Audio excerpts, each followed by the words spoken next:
Welcome to AC 102.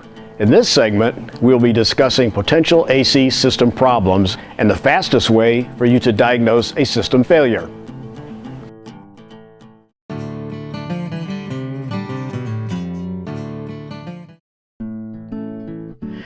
Now, let's take a look under the hood to see what our problem is. First off, we need to make sure we have our safety glasses on. We're working with a pressurized system. We have pressurized gases, and we've got gases that could be flammable, so no smoking, and make sure we have our safety glasses on. Now that we've completed the basics, with the engine still turned off, let's look under the hood for any signs of obvious failures. Let's start with the compressor. While the engine is still shut off, let's check our compressor. There's several areas we need to look at. Obviously, we want to start looking for places where oil would be seeping out. Between the pulley and the crankshaft body, there's a seal, and if you see oil moisture here, that's not a good thing that we have a leak in the seal. In the back of the compressor, we have fittings. We want to make sure that they're attached soundly and there's no oil evidence leaking there. The mounting brackets are important to make sure that the bolts are tight, that the mounting flanges are not cracked. This is a newer style sanding that is called a pad mount, but the older style had a series of 4 ears in front and back that were hooked up, and those ears would often break off, so we want to check to make sure those have not been damaged. The clutch coil wire is also important to look at. We want to make sure that it's still intact, plugged together well. Often what will happen on a truck is the belt will break, and when the belt flies loose, it'll snatch this wire off, and technicians will often replace the wire with a blue butt connector, put it back together. The unfortunate part of this is this will cause a voltage drop, which is not good for the clutch. We also want to inspect the face of the clutch to make sure it's not discolored or burnt. This would give us indication that it's slipping. We also want to look at the belt to make sure that it's sound.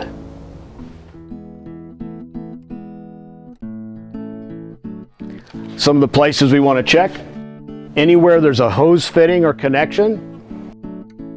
Obviously, we look for the hoses anywhere that they've rubbed or chafed against the frame. Again, with the engine off, let's check the second of our major components, the condenser.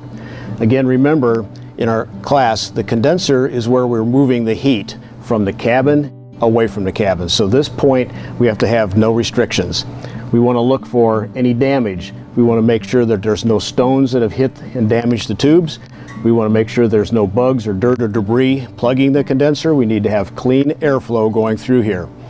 In many vehicles, we also know that the condenser is the first of 3 types of cooling cores. There could be behind this an air-to-air intercooler and the radiator. So if this is plugged up, the air conditioning won't work properly. Your air-to-air intercooler will not give the correct temperature for the air going into the engine for combustion, and the radiator will overheat. So this is very important to make sure it's clean. We also want to look at all the points where there's connections with the fittings to make sure there's no oil seeping. So we're looking for making sure this is clean, and we're looking for wet spots where oil might be present. Condensers are often placed in an inconspicuous location on trucks. So what we've done is we've taken a few out so you can see better some of the damaged areas or how to look for problems. In the case of this older style Freightliner condenser, you'll see this area right here where it's darker. That means that oil has been leaking right here, and this is a point of a leak. All the problem we see on this truck is with these mounting ears.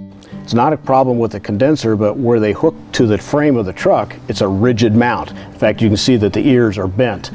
As the truck flexes, as the frame moves, the engine vibrates, this will cause torsional movement on this, and it will break the fins loose from the tube. Here's an example of a newer style condenser. In this particular unit, they've given us isolation rubbers that can move, and they help absorb the vibration from the engine and from the flexing of the frame. But we also have to look. Here we see a very large area where oil has been leaking out. We need to look for the root cause. In this case, we see where this bottom rail has been pushed against something. That's not normal. It's wore through the rail, and it's caused a torsional flex of this condenser. And when you try to do that, it'll dislodge these tubes from this manifold, and that'll create a leak.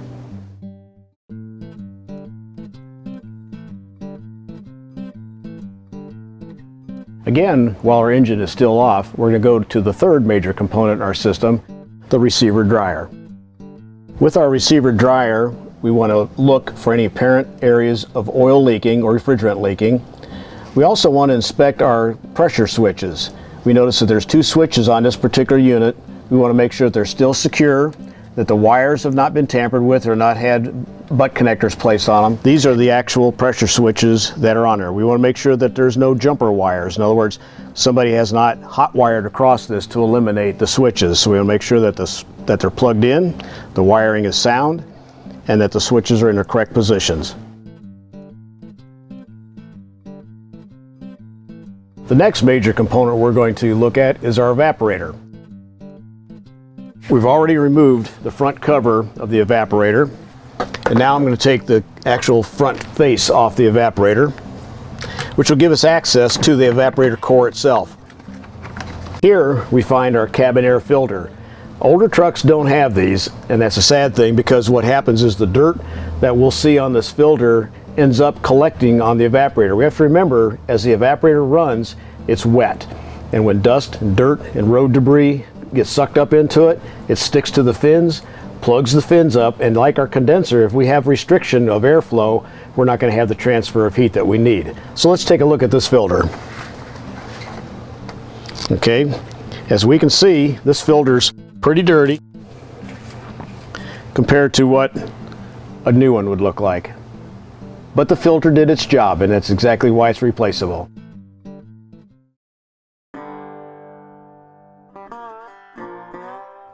Now that we've brought our truck in and done a preliminary leak check for obvious leaks in the system, we're going to talk about our manifold gauge set and how to hook it up. The manifold gauge set is designated by two different sides, the high side and the low side. The high side represented by the red hoses, the low side by the blue hoses. On the low side, you'll have a smaller fitting, and on the high side, you'll have the larger of the two fittings. One thing to note on the manifold set, we want to make sure the valves are shut off before we install it. Contrary to what you would think, by opening it up, it would be opening it up. It doesn't. In a manifold gauge set, we turn it in to actually open the set. So we want to make sure that before we hook it to the vehicle, on both sides, the valve is back completely off. And it's preferable to have a 96-inch hose set for working on large trucks. Due to the size of the vehicle, the height, it gives you freedom to still hook up to your bottle, your recovery machine, and still have plenty of hose length. Okay, let's hook up our manifold gauge set. Remember earlier we discussed that there's two different size lines and fittings. We want to identify these now on the truck. Right here we see a small line which would indicate this is a high side line, and it has the larger of the two fittings, which would match our high side manifold gauge set. In the back here we'll also see a very large hose which would indicate the low side, which it does also have the smaller of the two ports, which again would match our low side fittings. So let's hook them up.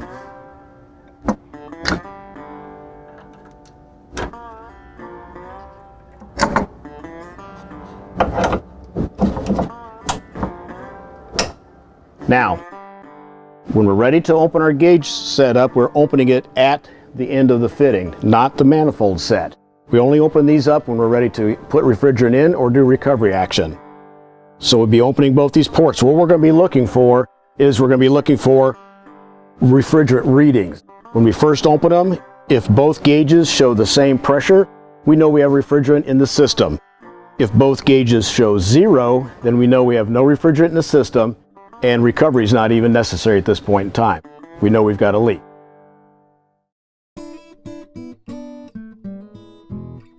Now that we've done our preliminary inspection under the hood to check for any obvious defects, and we've confirmed that our air conditioning compressor clutch is engaging, we want to turn our air conditioning system on to max air.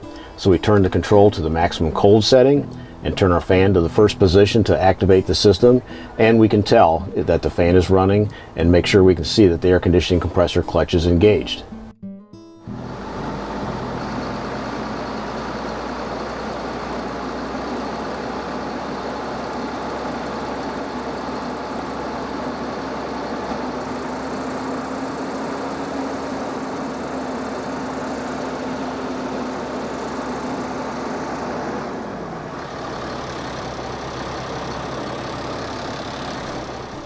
Next, we will want to move the fan into each one of the different positions to make sure we are audibly hearing the fan changing speeds to confirm that our fan motor is working and that our selector switch is still active in all the different positions. Next, we want to check our position of this switch. We have everywhere from air blowing in from under your feet to the dash, through the vents. We want to make sure that we cycle through each one of these steps. Again, listening for and feeling that the air is changing the positions as the switch would indicate. And then lastly, we want to make sure that we have a smooth and easy transition from heat to cool and back again. Again, we're looking for the switches to have smooth action, not catching, and we want to be listening to make sure our blower motor is responding to each of these different changes. We want to make sure that we have air flowing into the evaporator and out through the different vents and the defrosters.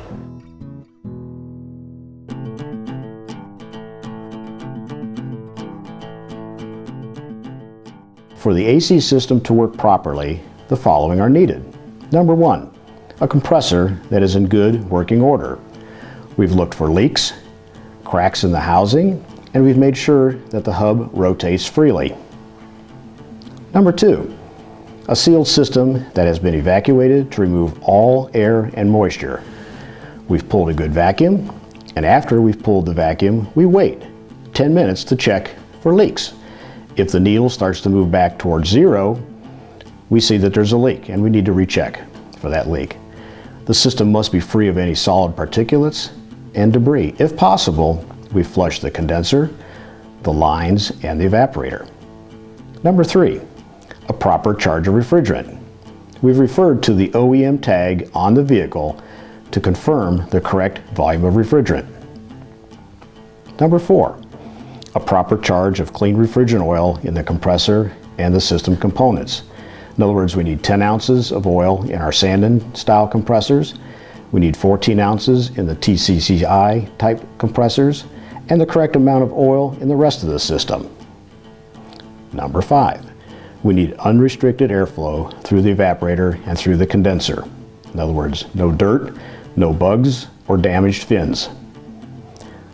Number six, we need unrestricted refrigerant flow through each of these components: the compressor, condenser, receiver dryer, expansion valve, evaporator, and all the AC lines.